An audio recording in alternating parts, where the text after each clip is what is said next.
Yo, what's up guys? Welcome back to RJ Podcast again. Di episode ini, aku pengen ngajak kamu ngulik satu topik yang kelihatannya receh banget. Ternyata dalam parah. Hal sesimpel hujan. Kenapa sih suara hujan bikin kita tenang, bau tanah basah bikin kita mellow, dan entah kenapa pas hujan, otak tuh lebih gampang diajak mikir hal-hal hidup yang dalam-dalam gitu. Alias nih kenapa tiap hujan dikit langsung auto jadi anak senja. Padahal tadi pagi masih war mode di jalan raya sambil misuh-misuh ke pengendara lain. Yap, exactly. Di episode ini, aku pengen kita bahas hujan bukan cuma sebagai cuaca, tapi sebagai pengalaman lengkap. Suara, bau, mood, sampai gimana hujan kayak ngerem waktu di kepala kita.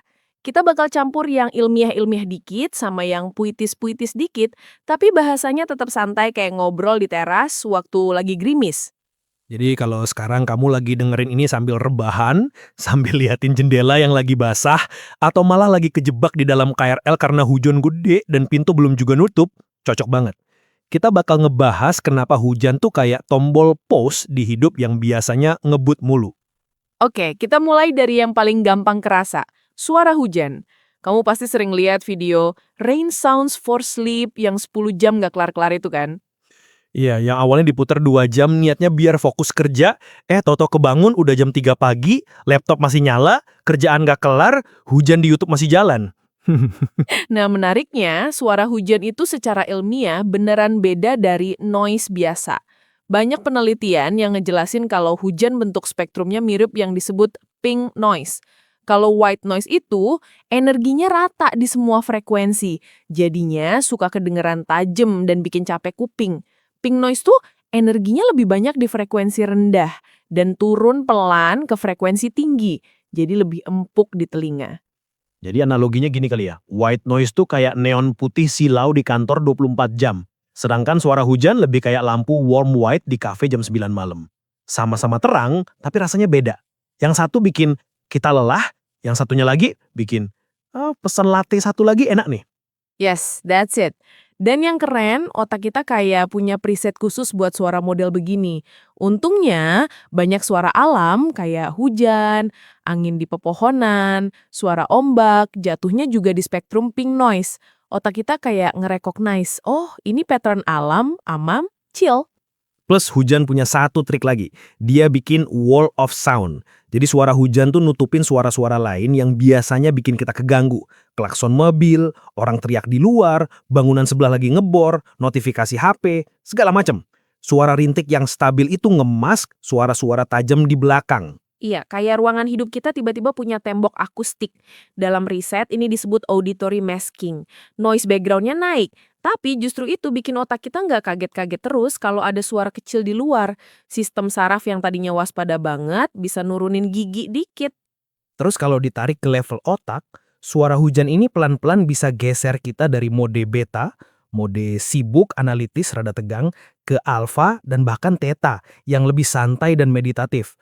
Makanya banyak orang bilang, gue kok fokus ya ngerjain tugas sambil dengerin rain sound, atau malah tidur gue lebih nyenyak kalau ada suara hujan di background. Ada juga teori yang lucu, tapi masuk akal.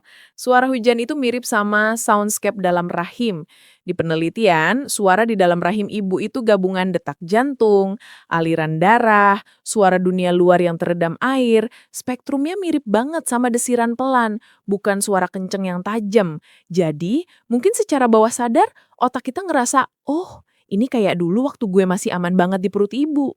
Jadi tiap kamu dengar hujan dan tiba-tiba pingin ngantuk, pingin meringkuk, ngerasa aman, bisa jadi itu literally otakmu bilang, oke bro, now entering baby mood. Oke, itu baru suara. Sekarang kita pindah ke hal yang bikin banyak orang auto baper. Bau hujan. Bau tanah basah setelah lama kering itu sampai punya nama khusus. Petrikor. Bukan nama skincare ya, walaupun kalau dipakai jadi nama parfum, laku sih. Petrikor by siapa gitu. Anyway, ilmuwan Australia di tahun 60-an yang ngasih nama itu. Mereka gabungin kata Yunani Petra sama ikor, darah para dewa. Jadi secara puitis, petrikor itu kayak darah yang keluar dari batu waktu kena hujan. Kerennya kelewatan sih ini. Secara kimia, Bau hujan ini banyak datang dari satu molekul namanya geosmin. Itu produk sampingan dari bakteri tanah, Streptomyces. Yang mind-blowing, hidung manusia tuh bisa deteksi geosmin di level absurd, kayak 5 bagian per triliun. Itu kayak bisa nyium satu sendok teh zat di ratusan kolam renang olimpiade. Sensitif banget. Jadi jangan remehin hidungmu, ya. Kadang-kadang dia jagoan diem-diem. Secara evolusi ini masuk akal. Kemampuan nyium bau tanah basah atau sumber air dari jauh itu penting banget buat nenek moyang kita yang hidup di alam. Hujan berarti air berarti hidup. Yang juga menarik, cara bau ini naik ke udara tuh keren banget. Studi MIT pakai kamera super slow-mo nunjukin waktu tetes hujan jatuh ke tanah kering atau permukaan berpori, dia jebak gelembung udara kecil. Gelembung itu naik ke atas dalam tetesan air, pecah di permukaan, dan nyembur aerosol kecil yang bawa geosmin dan teman-temannya ke udara. Makanya, kadang kamu bisa cium hujan dulu sebelum tetesnya beneran nyampe ke tempat kamu. Nah, begitu molekul itu masuk hidung, jalurnya spesial banget. Indra lain kayak penglihatan, pendengaran, tuh lewat pos satpam dulu di talamus. Penciuman nggak pakai antre, langsung lewat olfactory bulb dan nyambung ke amigdala dan hipocampus, pusat emosi dan memori. Itu kenapa bau hujan bisa langsung nge-trigger memori masa kecil, bahkan sebelum kepalamu ngeh. Oh, ini bau hujan. Makanya, ada quotes yang sering disebutin dari Helen Keller. Dia bilang, kurang lebih, bau hujan itu kayak penyihir yang kuat, yang bisa ngebawa dia melintasi ruang dan waktu. Lagi duduk di kamar, tiba-tiba batinnya udah di halaman rumah masa kecil. Kalau kamu relate sama momen lagi cium bau hujan di halaman terus tiba-tiba keinget main becek-becekan, sandal jepit hanyut di selokan, atau keinget suara ibu teriak, "Udah hujan woi, masuk woi." Itu bukan cuma nostalgia random, itu memang cara otakmu bekerja bareng hidung. Sekarang kita masuk ke area yang paling anak senja. Kenapa sih hujan bikin suasana hati seringnya jadi campur aduk? Tenang iya, sedih iya, tapi sedihnya justru enak. Ini ada hubungannya sama yang disebut mood congruence memory. Intinya, mood kamu sekarang nentuin memori mana yang gampang ditarik ke permukaan. Kalau kamu lagi melo, otak cenderung ngambil memori yang juga warnanya melo. Hujan itu secara natural nurunin stimulasi. Cahaya jadi redup, suara dunia luar ke filter, aktivitas fisik berkurang. Tubuh turun gigi dari mode gaspol ke mode slow. Nah, di state itu, otak kayak bilang, oke, sekarang aman kalau kita buka folder-folder memori yang biasanya disimpan di rak paling atas. Itu kenapa di hari hujan, kamu tiba-tiba keingat mantan atau keingat sahabat SMP, atau keingat momen random di angkot 10 tahun lalu yang sebenarnya nggak penting-penting amat. Suasana hati yang setengah sendu itu sinkron sama memori yang dulu juga kesei di mood serupa. Ada juga konsep pleasurable sadness. Ini bukan sedih yang bikin lumpuh, tapi sedih yang justru terasa melegakan. Kayak kalau kamu dengar lagu galau pas lagi hujan, bukannya tambah hancur, kamu malah ngerasa, anjir, ini tuh rasanya pas banget. Ada rasa lega setelah nangis atau setelah kebawa perasaan. Secara biologis, ada dugaan hormon kayak prolaktin ikut main. Ini hormon yang tubuh keluarin buat nenangin diri setelah stres atau sakit. Jadi, ketika kamu nonton film sedih, denger musik melo, atau yang lihat hujan sambil kebawa galau, tubuhmu bisa ngeluarin obat penenang versi internal. Makanya sedihnya justru terasa nyaman. Jadi kalau ada hari di mana kamu bengong di depan jendela, liatin hujan turun, terus tanpa alasan jelas ngerasa sedih tapi adem, jangan buru-buru menghakimi diri. Kok gue baper banget sih? Bisa jadi itu cara tubuhmu buang sampah emosional pelan-pelan. Tentu aja ini spektrum ya. Ada juga orang yang beneran drop moodnya kalau musim hujan panjang. Apalagi di negara 4 musim yang daylight-nya pendek. Itu bisa nyambung ke seasonal affective disorder. Gangguan mood karena kurang sinar matahari. Tapi, di banyak orang lain, terutama di konteks tropis kayak di sini, hujan justru jadi izin alamiah buat istirahat. Kamu jadi punya alasan sah. Ya, hujan gak jadi keluar deh. Padahal hati kecil sebenarnya seneng. Bisa di rumah sambil nonton drakor dan makan mie rebus. Oke, mari kita masuk ke bagian yang agak teknis dikit tapi penting. Yang namanya Default Mode Network alias DMN. Ini jaringan area otak yang aktif justru ketika kamu kelihatannya lagi nggak ngapa-ngapain. Melamun, bengong, duduk di depan jendela sambil liatin hujan. Jadi, ironically, waktu kamu kelihatan useless, tatapan kosong keluar jendela, otakmu lagi aktif banget di DMN. Di mode ini, otak lagi main puzzle.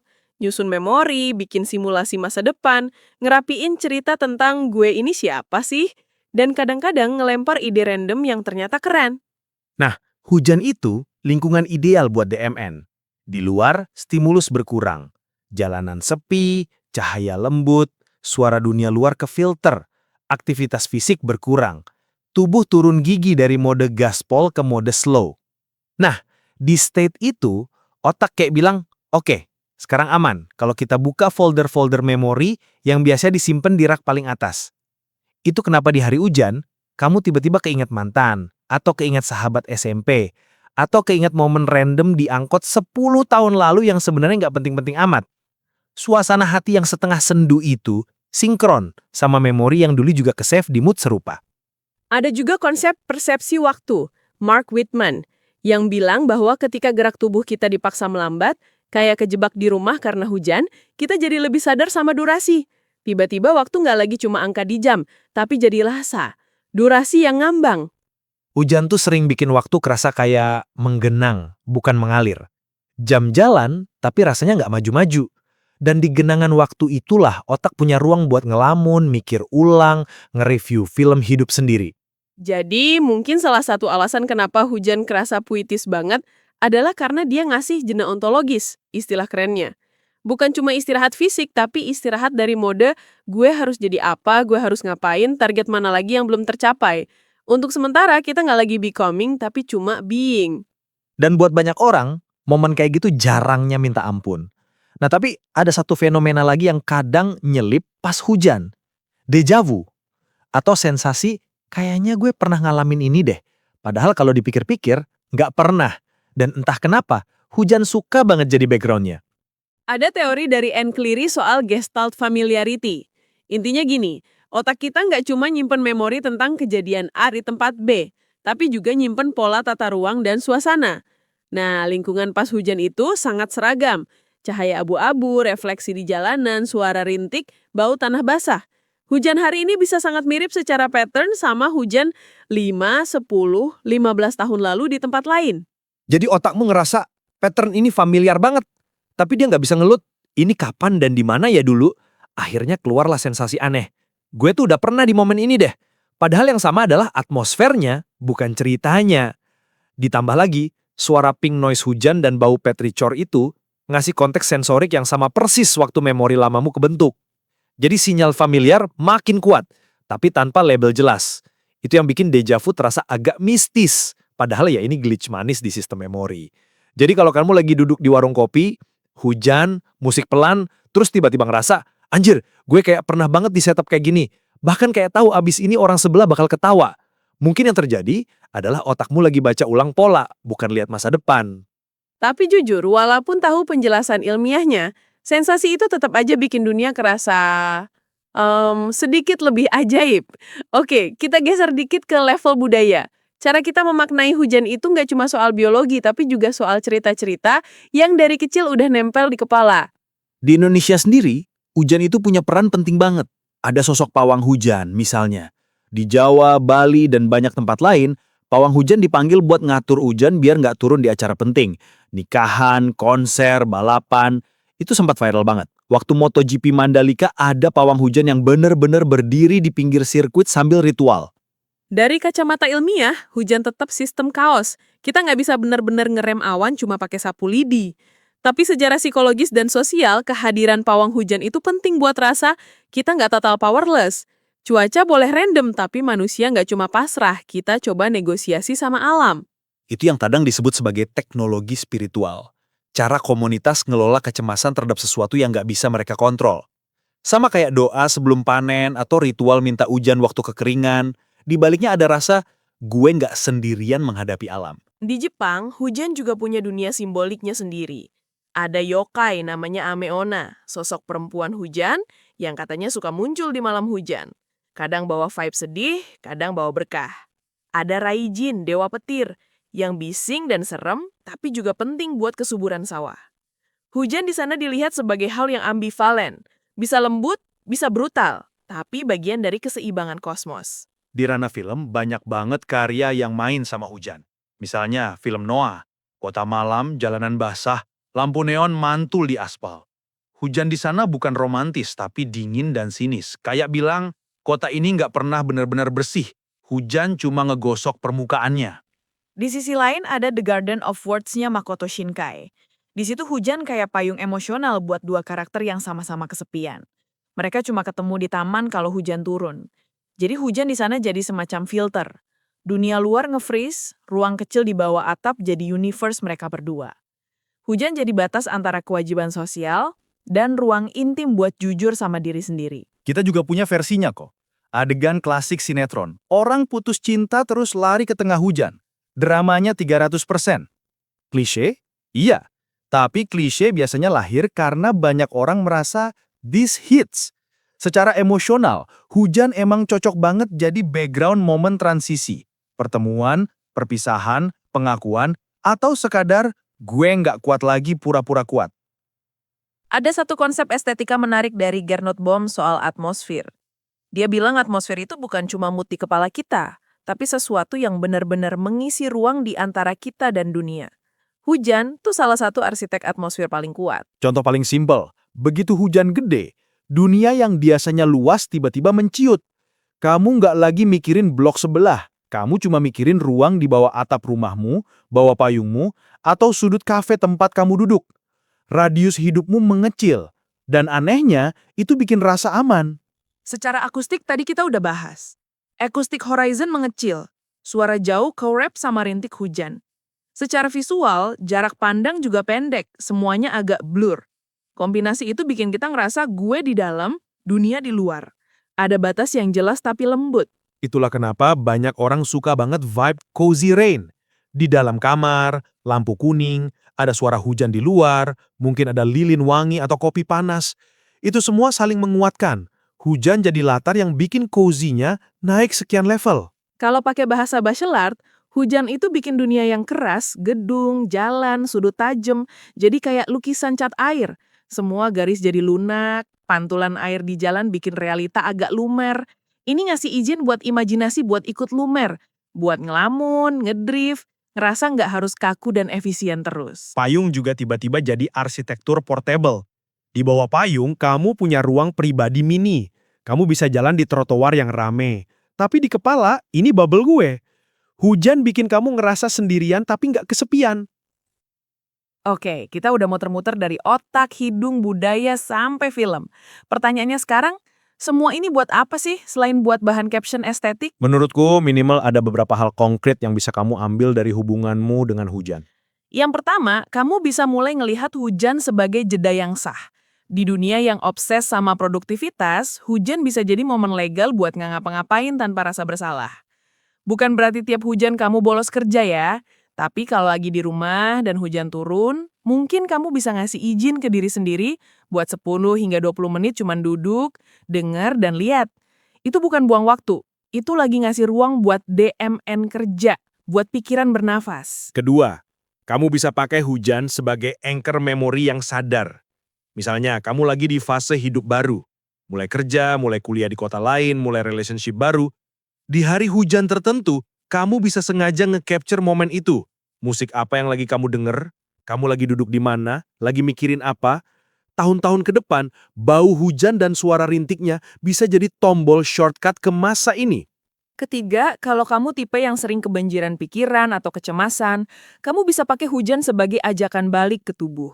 Perhatiin suara di atap, suara tetes di jendela, rasain suhu udara yang berubah, bau tanah, ritme nafasmu pas kamu lagi denger itu. Itu mirip latihan mindfulness gratis yang disediain alam. Keempat, kamu juga bisa lebih peka sama sisi gelapnya. Kalau ternyata musim hujan selalu bikin mood kamu turun parah, sulit bangun, nggak ada energi, mungkin itu sinyal buat cari bantuan profesional. Beda antara mellow enak sama depresi nyeret, itu penting banget dikenali. Dan yang terakhir, mungkin kita bisa sedikit lebih lembut ke diri sendiri. Kalau selama ini kamu ngerasa, kok gue gampang banget ke trigger hujan ya, dikit-dikit melo. Sekarang kamu tahu, yang kerja bukan cuma hati, tapi sistem saraf, memori, budaya, semuanya bareng-bareng. Wajar kalau hujan jadi tombol besar di hidupmu. Jadi lain kali kamu lagi di dalam kendaraan, kaca berembun, wiper bolak-balik, dan mendadak kamu ngerasa hidupmu agak melambat. Kamu boleh kok nikmatin beberapa menit itu tanpa buru-buru buka HP dan scroll. Biarkan hujan jadi semacam reminder. Dunia di luar bisa kacau, timeline bisa rame, kerjaan bisa numpuk. Tapi selalu ada kemungkinan buat bikin ruang kecil yang tenang di dalam kepala dan di dalam rumahmu. Dan seringkali, ruang kecil itu mulai dari hal sederhana. Suara rintik di atap, bau tanah basah, dan keberanian buat diam sebentar. Penutup dari RJI Podcast hari ini, semoga kamu dapat insight baru. Bukan cuma tentang hujan, tapi tentang cara kamu hadir di hidupmu sendiri. Sampai jumpa di episode berikutnya. Kalau nanti hujan turun, mungkin kamu bisa senyum dikit dan bilang, "Oke, let's pause for a moment." Keep curious dan jaga dirimu di bawah langit yang kadang cerah, kadang mendung, kadang hujan deras.